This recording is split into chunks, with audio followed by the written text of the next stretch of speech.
She thinks very broadly, she thinks expansively.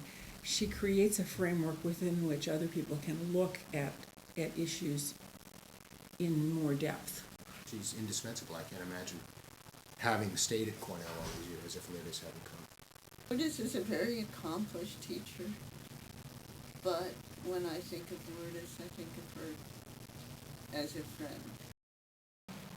One of my great claims to fame is that my dad and my grandfather came from a village in France, right across the mountains from the village that Lourdes comes from. We lived in the famous mountains, and I didn't want to stay there forever.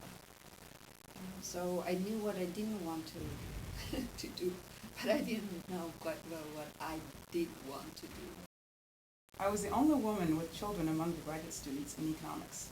Among faculty and students, it seemed as if nobody cared about my special status and difficulties. But this time I was determined to finish. Here, feminism was very helpful. It gave me the impetus I needed in moments of doubt, and it provided the emotional and intellectual support for my determination. The return to graduate school reinforced my feminism. I did not have a single woman teacher throughout graduate school. Male hegemony and privilege among faculty and students seemed overwhelming, a fact that women students now seem to forget. When you enrolled at the University of Barcelona for your undergraduate degree in economics, you were one of 3 women in the very first class of the economics department, and 3 women with 70 other men.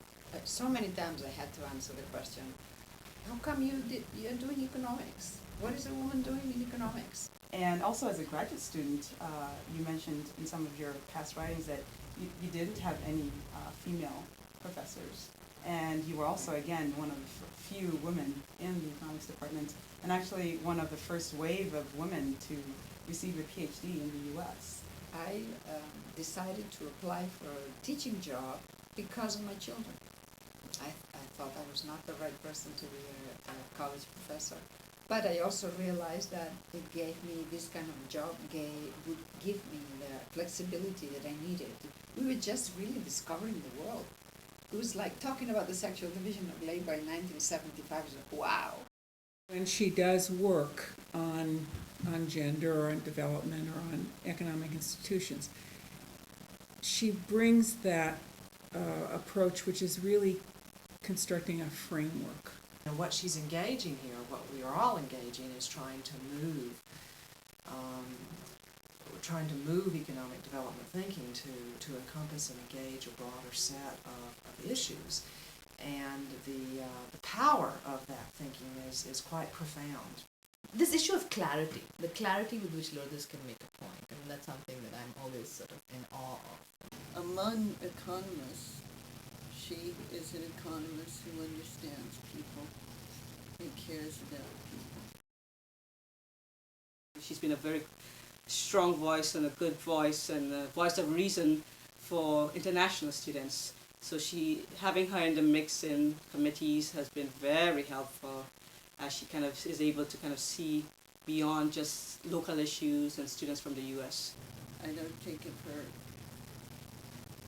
strictly speaking, as a feminist or a feminist economist, but as somebody who really cares about the development of the region that I care about as well. I never thought I wanted to be a professor. Never in my mind. I really appreciate the work that Lourdes has done, and I'm happy to have had her as my mentor. So I'm just a sponge right now, absorbing everything that comes out of her mouth, because everything is, immaculate. 3 million people came to the streets in Rome to protest the war in Iraq. When we arrived at the Lateran, there were so many people in the crowd that Lourdes was almost trampled. Give them hell! And even still, she was chanting Pace, which is Italian for peace. So she not only talks the talk, but walks the walk in places where it requires often courage to stand up on behalf of marginalized people and groups. The UN has no power to implement anything. It has to be the member countries that implement whatever gets passed at UN conferences. And unless there is a political will and a lot of activism at the country, local level, nothing happens. She's an absolutely marvelous friend first, colleague second, fellow professor, for students third. She's made me feel like I can take any issue to her, which I think is quite remarkable. Sometimes she's just like a mother to you, you know. So we love Lourdes, and we show hopes that she lives to be 2,000 years old, and that she remains on the faculty during that entire time.